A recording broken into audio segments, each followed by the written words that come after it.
Sherlock Holmes Short Stories by Sir Arthur Conan Doyle. The Speckled Band. Chapter 1. Helen's Story. At the time of this story, I was still living at my friend Sherlock Holmes's flat in Baker Street in London. Very early one morning, a young woman dressed in black came to see us. She looked tired and unhappy, and her face was very white. "I'm afraid of death, Mr. Holmes," she cried. "Please help me. I'm not 30 yet, and look at my grey hair. I'm so afraid." "Just sit down and tell us your story," said Holmes kindly. "My name is Helen Stoner," she began, "and I live with my stepfather, Dr. Grimesby Roylott, near a village in the country. His family was once very rich, but they had no money when my stepfather was born. So he studied to be a doctor and went out to India. He met and married my mother there when my sister Julia and I were very young. Our father was dead, you see." "Your mother had some money, perhaps?" asked Sherlock Holmes. "Oh, yes, Mother had a lot of money. So my stepfather wasn't poor any more."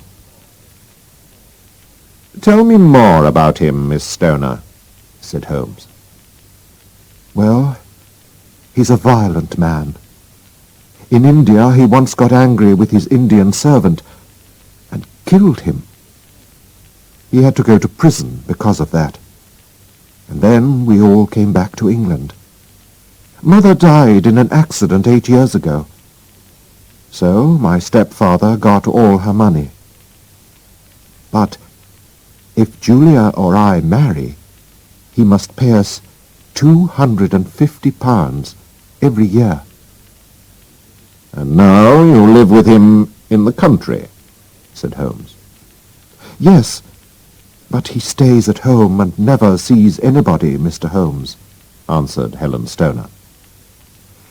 "He's more and more violent now, and sometimes has fights with the people from the village.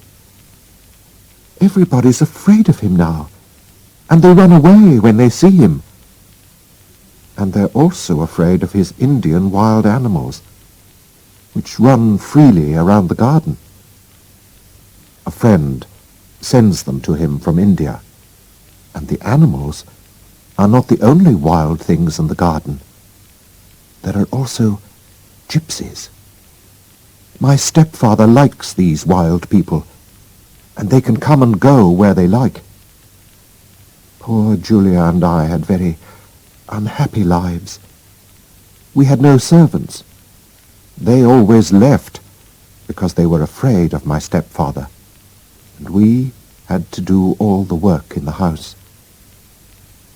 Julia was only 30 when she died, and her hair was already grey, like my hair now." "When did she die?" asked Sherlock Holmes. "She died 2 years ago, and that's why I'm here. We never met anybody in the country, but sometimes we visited some of my family who live near London. There, Julia met a young man who asked to marry her. My stepfather agreed, but soon after this, she died." Miss Stoner put her hand over her eyes and cried for a minute. Sherlock Holmes was listening with his eyes closed, but now he opened them and looked at Helen Stoner. "Tell me everything about her death," he said. "I can remember it all very well. It was a terrible time," she answered. "Our 3 bedrooms are all downstairs. First there is my stepfather's room. Julia's room is next to his, and my room is next to Julia's. The rooms all have windows on the garden side of the house, and doors which open into the corridor.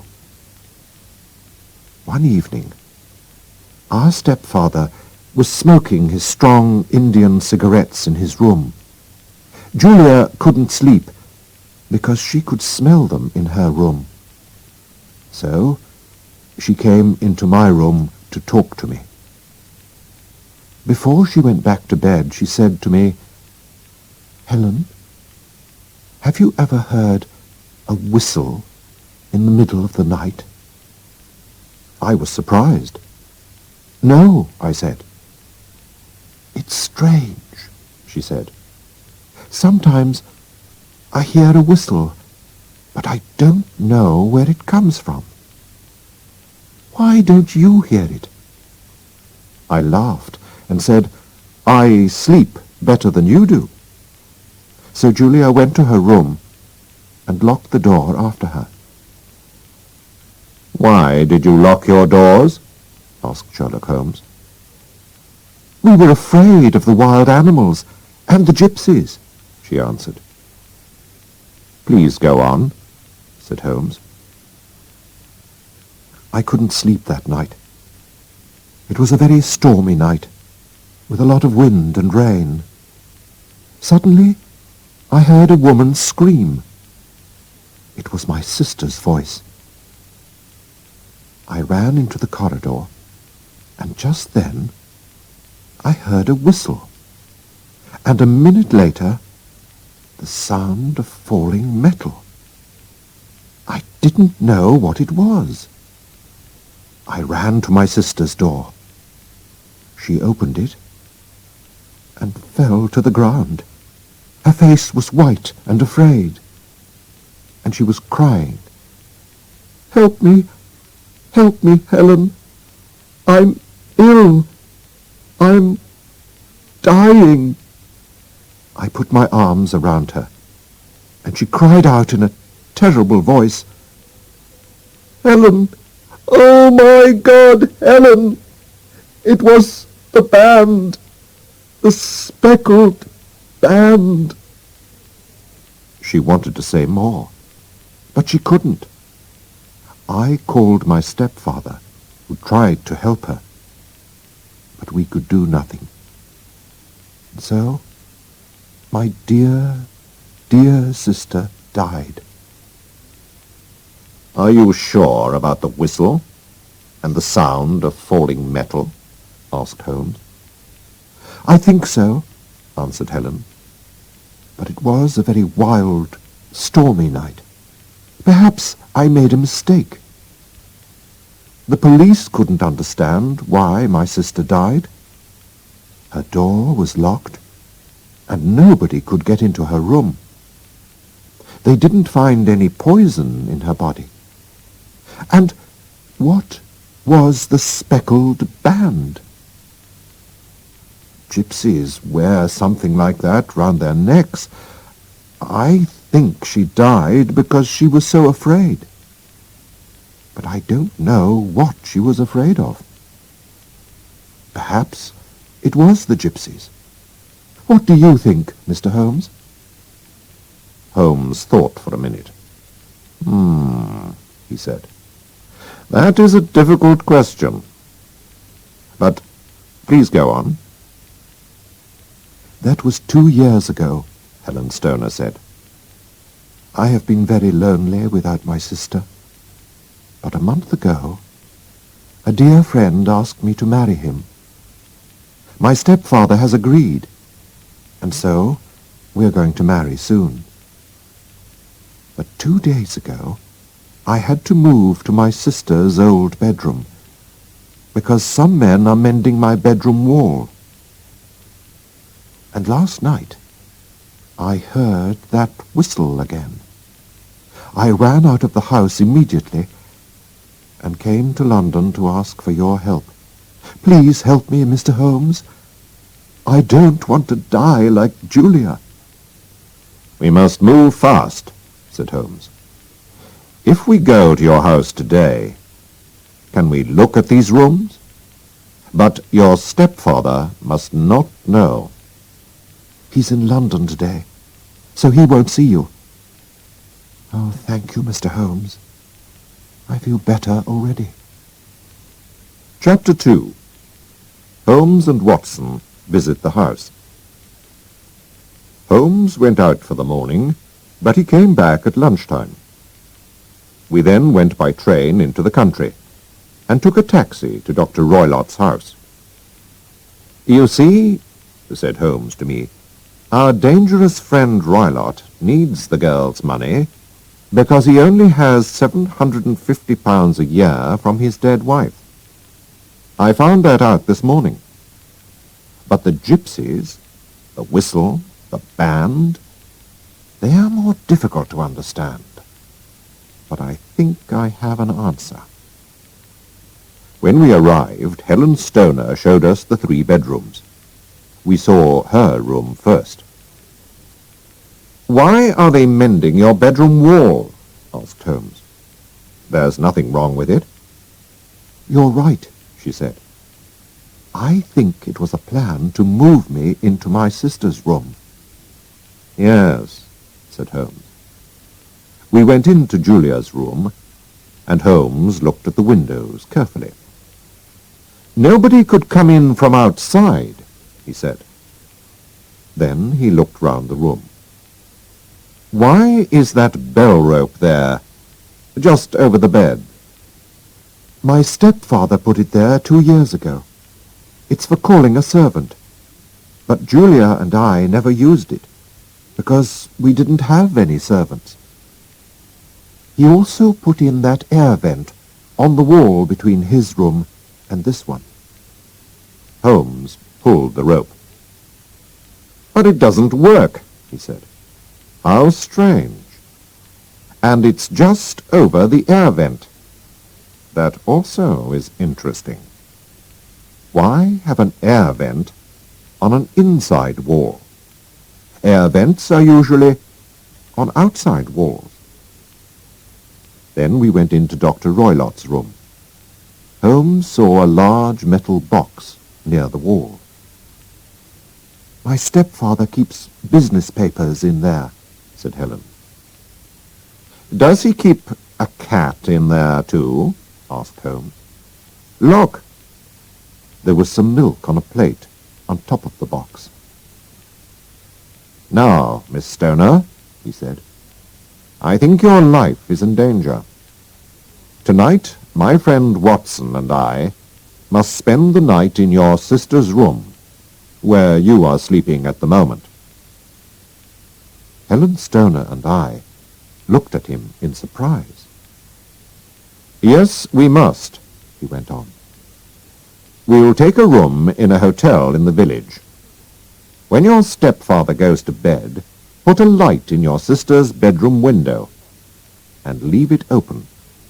Then go into your old room, and we'll get into your sister's room through the window. We'll wait for the sound of the whistle and the falling metal." How did my sister die, Mr. Holmes? Do you know?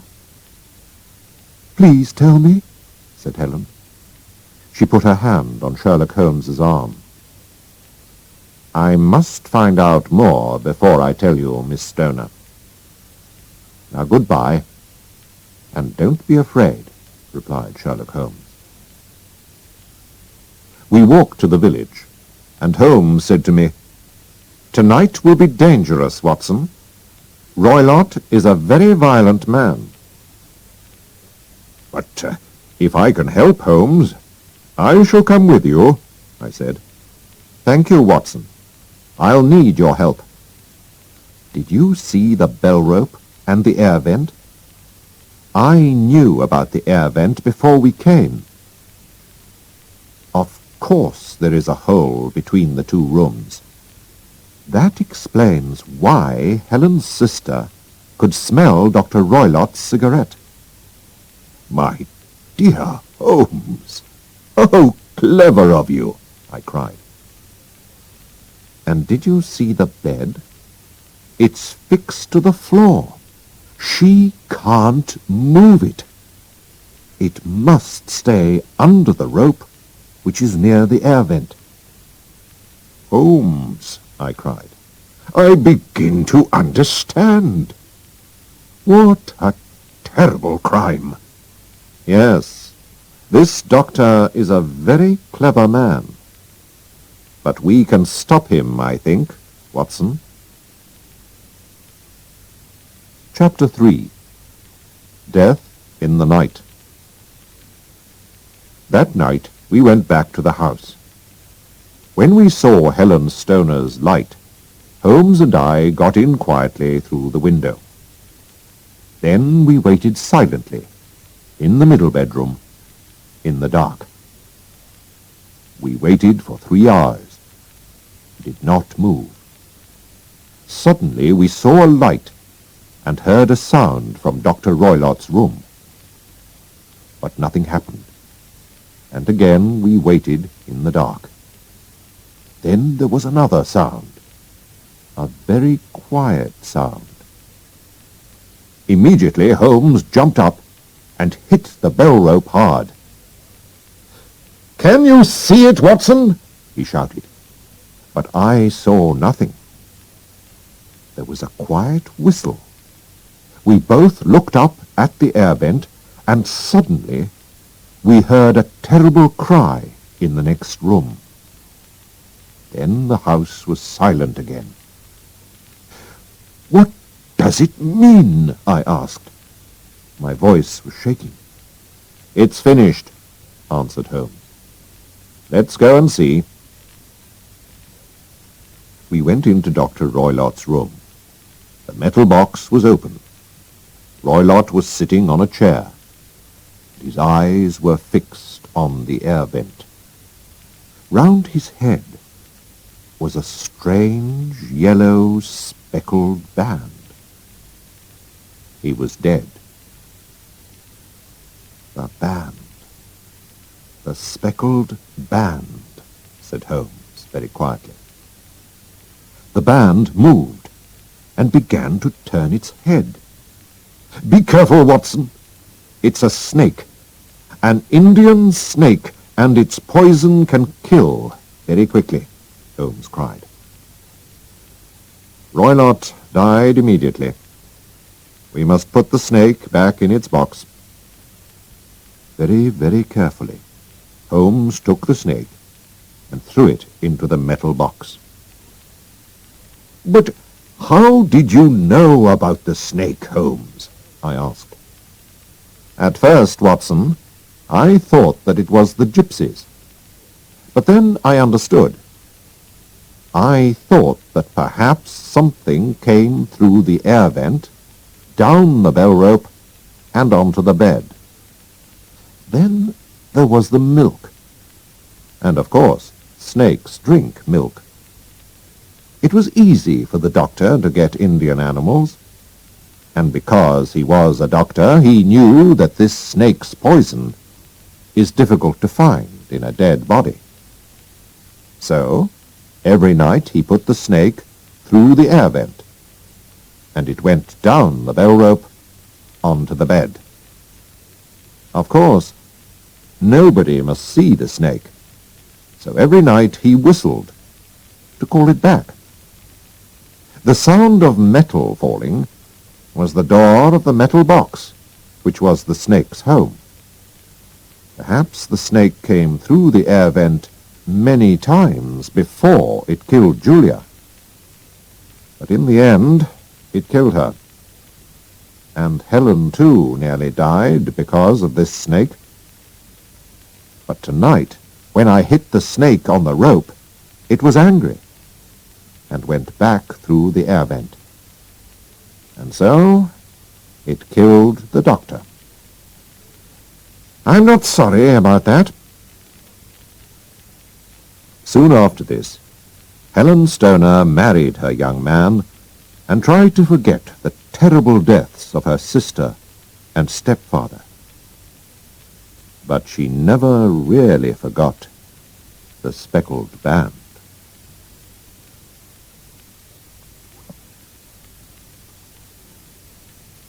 A Scandal in Bohemia. Chapter 1. The King's Mistake. For Sherlock Holmes, there was only one woman in the world. He did not love her because he never loved women. But after their meeting, he never forgot her. Her name was Irene Adler. One night in March, I visited my old friend at his home in Baker Street.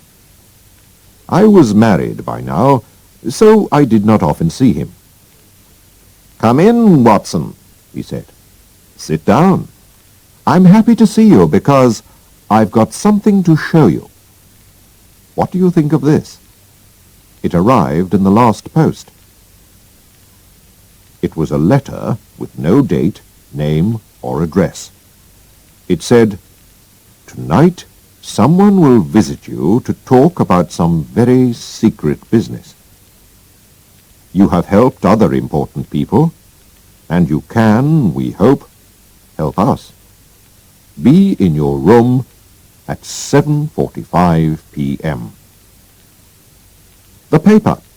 What do you think about the paper?" asked Holmes.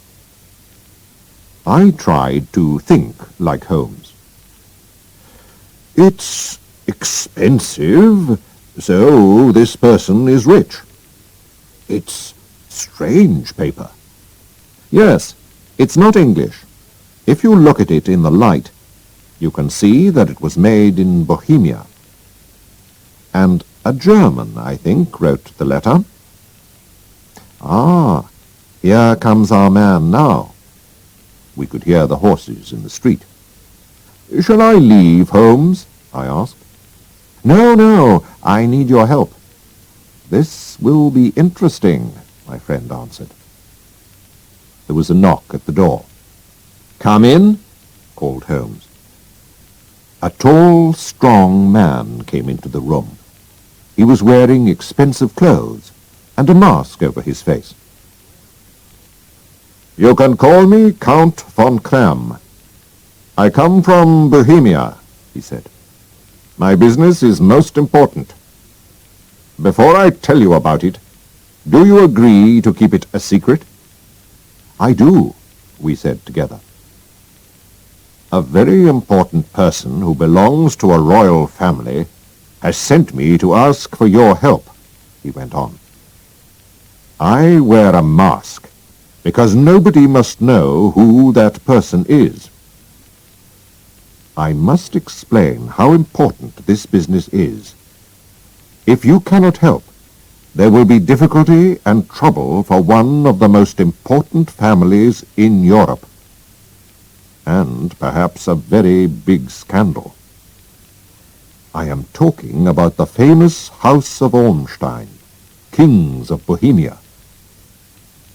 "I know, Your Majesty," said Holmes.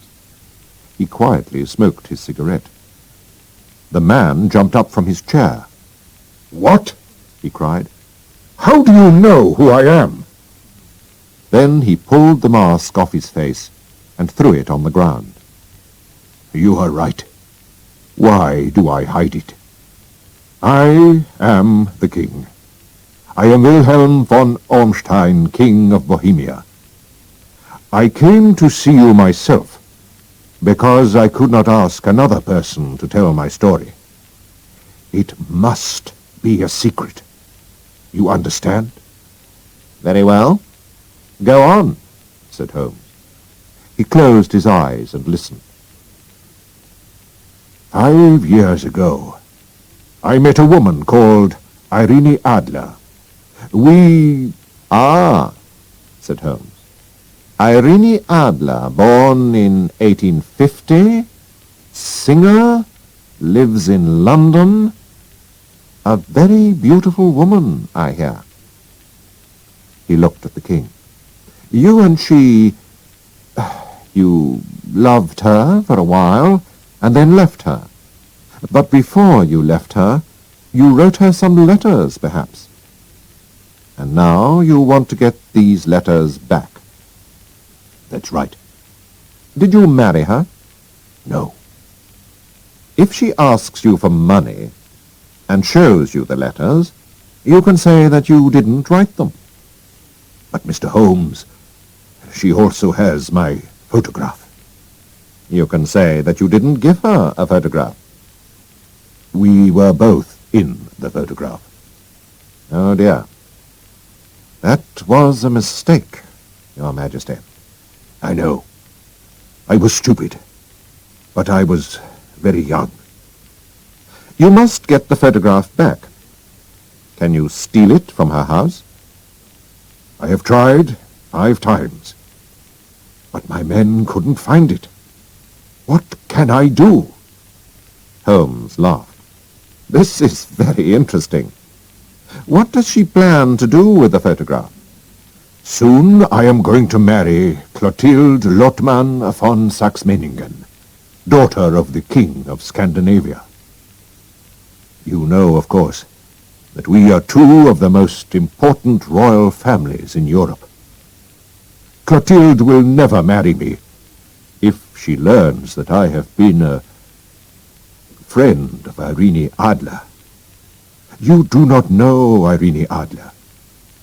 She's a beautiful woman, but she can be as hard as a man. She was angry when I left her, and so she doesn't want me to marry another woman. I know that she will send this photograph to the Saxe-Meiningen family, and then there will be a terrible scandal. We must find the photograph before she sends it. I am sure that we will find it, said Holmes. You are, of course, staying in London? I will write to you to tell you what happens. And the money?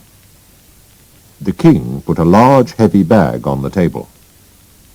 I must have that photograph, he said. There is £1,000 here.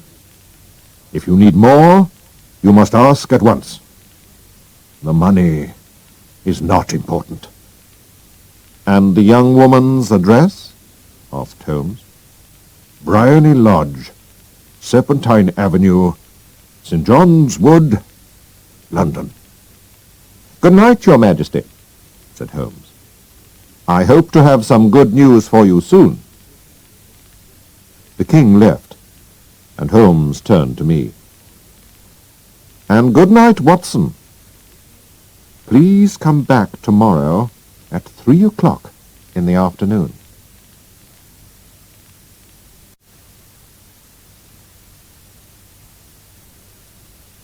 Chapter 2. A servant finds out. When I arrived the next day, Holmes was not there. So I waited in his room. At 4 o'clock the door opened, and a very strange servant came in. He wore old, dirty clothes, and I had to look very hard before I saw that it was my old friend. Holmes, I cried, where have you been? I've had a very good day, he replied with a smile. I've been outside Miss Irene Adler's house. Servants are always happy to talk, and so I have heard a lot about the young woman. For example, she has a good-looking man friend called Godfrey Norton, a lawyer who often visits her. Now, why? If he's her lawyer, perhaps she's already given him the photograph. But if he loves her, she won't show him the photograph. Most interesting, Holmes, I said. While I was there, Mr. Norton himself suddenly arrived. I watched them through the windows. When he left, he jumped into a taxi. To the Church of St. Monica, as fast as you can, he shouted. 2 minutes later, Miss Adler ran out of her house, jumped into another taxi, and called, "To the Church of St. Monica, quickly." I couldn't miss this, Watson, so I jumped into a third taxi. When I arrived, I went into the church. Godfrey Norton looked round and saw me. "Thank God!" he shouted. "Come here quickly." "Why?" I asked. Come on, man, we need you. And so I helped Godfrey Norton to marry Irene Adler. They needed a witness, and a servant from the street was better than nobody. So, she's married him. What shall we do now? I asked. Well, tonight, my dear Watson, I need your help. Will you do what I ask? Without questions? Of course, Holmes, if you think that it's important, I answered. Later, we'll go to Briony Lodge. Irene Adler, or Irene Norton, will arrive home at 7 o'clock, and she will ask me to go into the house. You must wait outside near the sitting-room window, and when it opens, watch me inside. When I hold up my hand, throw this thing into the room and shout, "Fire!" I took the small thing out of his hand. "What is it, Holmes?" I asked. "It's a smoke stick. The room will very quickly be full of smoke. After that, wait for me at the corner of the street." "Right. I'll do what you want," I said. Chapter 3. Fire. That evening Holmes again wore different clothes, and a large black hat. But it was not just the clothes that were different. He changed his face, his hair, everything. He was a different man. We walked together to Serpentine Avenue. Outside the house there were a lot of people who were smoking, laughing, and talking. Holmes and I walked up and down in front of the house. "You see," said Holmes to me, "I think she doesn't want her new husband to see the photograph." "But where is it?" "At her bank?" "No, women like to keep important things themselves." "I'm sure it's in her house." "But the king's men tried to find it," I said. "Yes, but they didn't know where to look," said Holmes. "But how will you know?" I asked. "I won't look. She'll show me." "She'll have to." Just then a taxi arrived. One of the men in the street ran to open the door. Then another man pushed him. Other men were also pushing and shouting, and a fight began. Irene Norton was in the middle of it, but Sherlock Holmes ran to help her. Then suddenly he fell to the ground, with blood running down his face. Irene Norton hurried to her front door, but she looked back. "How kind of him to help me! Is the poor man hurt?" she called. "He's dead," cried some voices.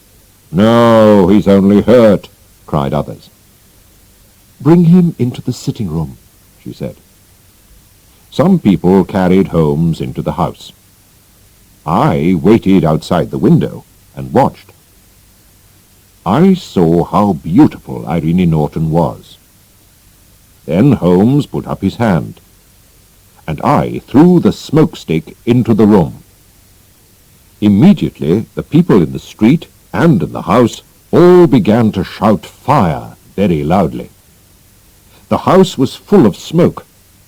I walked away, and 10 minutes later Holmes came to meet me. "Well done, Watson," he said. "Have you got the photograph?" I asked. "I know where it is." "She showed me," he answered. "But why did she show you?"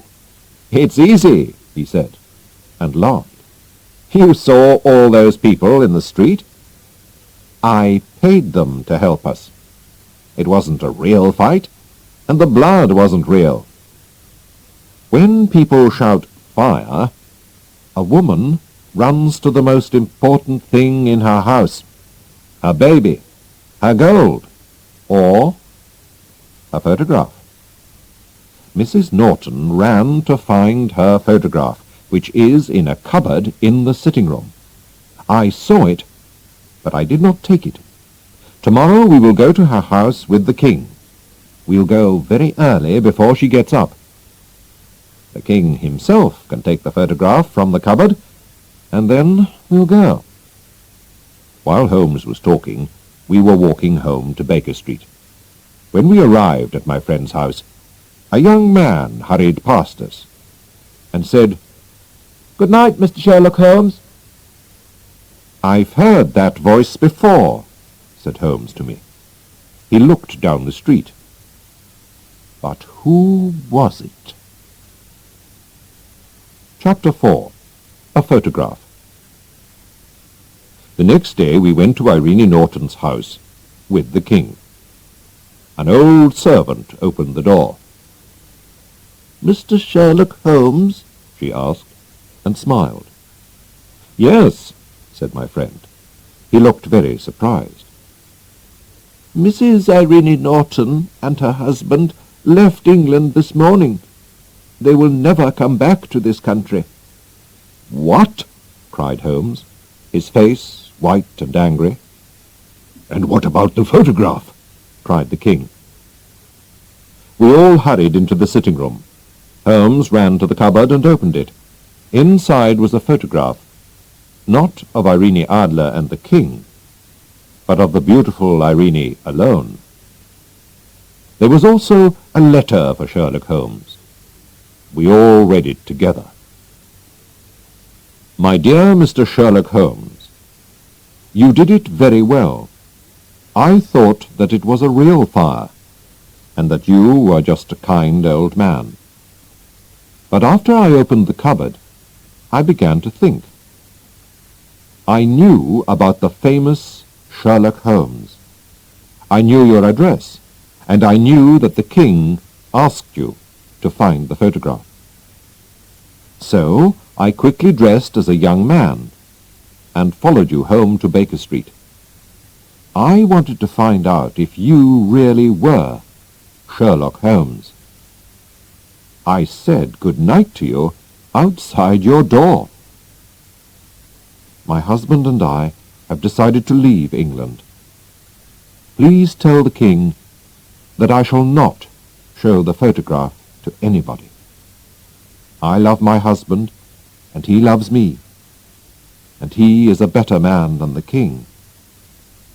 But here is a different photograph, and the king can keep this photograph if he likes. Irene Norton." "What a woman!" cried the king. "Why didn't I marry her?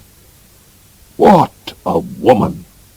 "A very, very clever woman," said Sherlock Holmes coldly.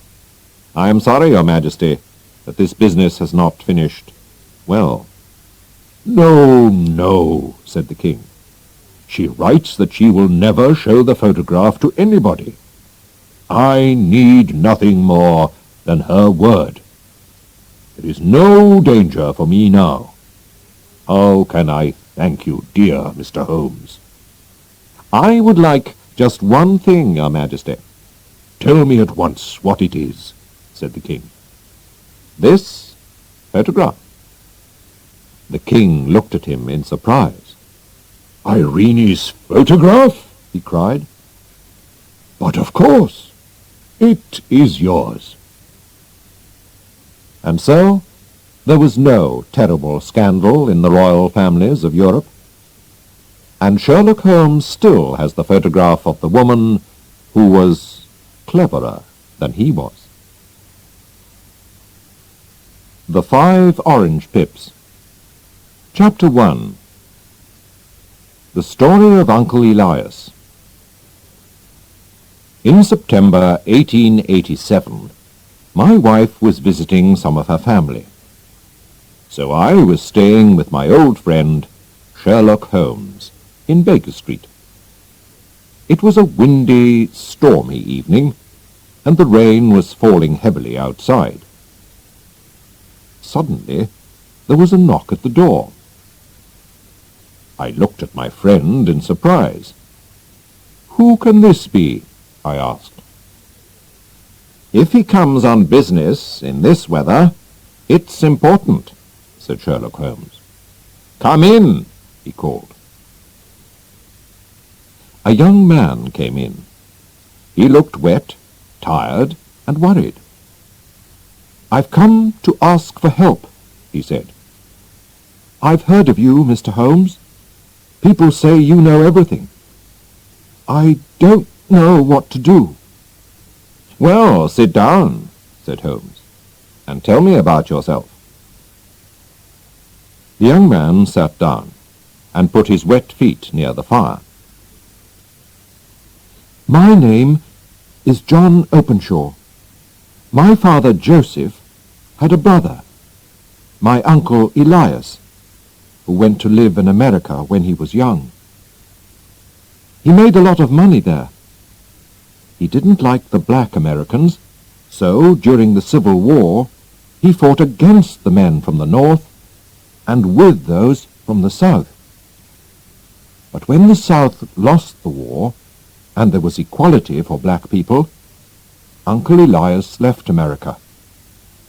So, in 1869, he came back to England and went to live in a large house in the country. He was a strange, unhappy man. He did not want any friends, John Openshaw went on, and he often drank a lot. But he liked me, and when I was 12, I moved to Uncle Elias's house. He was very kind to me. I could go anywhere in the house. But there was one small room at the top of the house which was always locked. Nobody could go into this room. One day, Uncle Elias got a letter from Pondicherry, in India. I don't know anyone in Pondicherry, he said. But when he opened the envelope, 5 little orange pips fell onto his plate. I began to laugh, but stopped when I saw my uncle's white face. K, K, K, he cried. Oh, my God, they've found me. What do you mean, Uncle? I asked. Death, he cried, and ran upstairs. I looked at the envelope, which had 3 Ks on the back. There was no letter. Who sent it? And why was my uncle so afraid? Uncle Elias went immediately to the secret room and took out a box, which also had 3 Ks on it. He burnt all the papers in the box and said to me, John, I know that I'm going to die soon. My brother, your father, will have all my money and my house after my death, and you will have it all when he dies. I hope you can enjoy it, but if not, give it to your worst enemy. I'm afraid that my money brings death with it. I didn't understand what he meant, and nothing happened for a few weeks, so I did not feel so worried. But my uncle was very afraid. He stayed in his room most of the time, and drank more than before. He always locked all the doors carefully. Then one night he drank very heavily, and ran wildly out of the house. And in the morning we found him dead in a river. The police said he killed himself, but I knew he was afraid to die, so I didn't think that was true. Holmes stopped the young man for a minute. Tell me, he said, when did your uncle get the letter from India? And when did he die? The letter arrived on the 10th of March, 1883, and he died 7 weeks later, answered John Openshaw. Thank you. Please go on, said Holmes. After my uncle's death, my father moved into the house. Of course, I asked him to look carefully at the locked room, but we didn't find anything important. Chapter 2. More pips. Everything went well until a year later, said John Openshaw. But one morning my father opened a letter to find 5 orange pips inside it. "What does this mean, John?" he asked. His face was white. "Look," I said. "There's KKK on the envelope. Those letters were on Uncle Elias's envelope too." We were both shaking and afraid. "Yes, and this time it says, 'Put the papers in the garden.'" "Which papers?" "The papers in Uncle Elias's box. He burnt them," I said. "And where does this letter come from?" my father said. He looked at the envelope. "Dundee, Scotland." "Well, I don't know anything about pips or papers. I'm not going to do anything." "Father, you must tell the police," I said. I remembered my uncle's letter from India. I was very worried. "No, they'll laugh at me. Let's just forget about it," he replied. 3 days later, my poor father went to visit an old friend who lived some miles away. But he never came back. The police said that he was walking home in the dark when he fell down a hill. He was badly hurt, and he died soon after. They decided it was an accident, but I didn't agree. I thought it was murder. And I could not forget the 5 orange pips and the strange letters to my uncle and my father. But I've tried to forget, and I've lived alone in that house for nearly 3 years now. And yesterday, I got this. The young man showed us an envelope with KKK on the back and 5 small orange pips.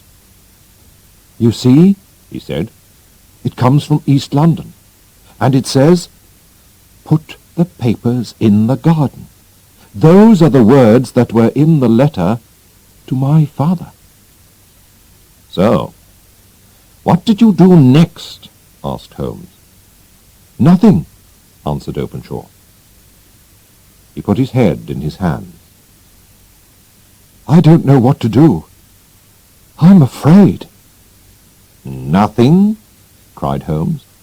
"Young man, you must do something fast. You're in danger." "Well, I've talked to the police," said Openshaw unhappily. "But they laughed at me. They think that there's nothing to worry about." "How stupid they are!" cried Holmes. "And why didn't you come to me immediately? Your enemies have had almost 2 days to make a plan. Haven't you found anything which will help us?" "Well, I found this in the locked room," said John Openshaw. He showed us a small, half-burnt piece of paper. "It was with my uncle's papers. It's his writing. Look, it says, 'March the 7th, 1869, sent the pips to 3 people, Brown, Robinson, and Williams. March the 9th, Brown left. March the 10th, Williams left. March the 12th, visited Robinson and finished business with him.'" "Thank you," said Sherlock Holmes. "And now you must hurry home. Put this paper into your uncle's box. Put in a letter which says that your uncle burnt all the other papers, and put the box outside in the garden. I hope your enemies will be happy with that, and then you won't be in danger any more.